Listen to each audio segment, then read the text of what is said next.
Good, good. He keeps looking back. He's not enjoying it. You know what I mean? Yeah. Make sure that Jim said that he did it all right.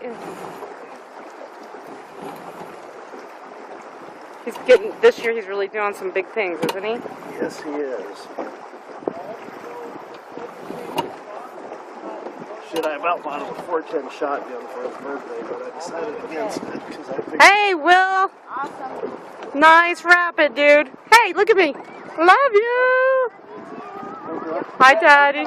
Belly up, or we just keep him going? If you find a good place, pull over. But you got to go tell Scotty because he's going to keep going.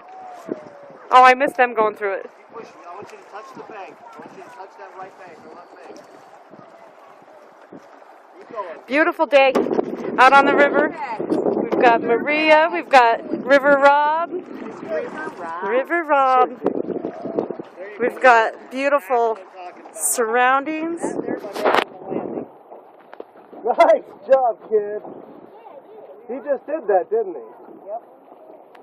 Hey, Willie, come over and touch the bow of this boat.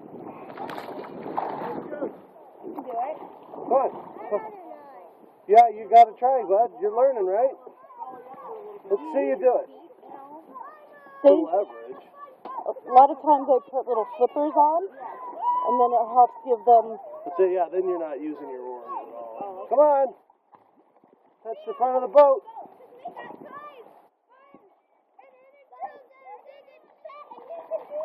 Come here. I know, how fun. Yeah, Scott did. We may have to get another boat when we come out here. I don't want this boat going. So shake here. Okay. I think so. I think we'll use it. But I know the other thing is I don't want to go. Willie, touch the tip of this boat.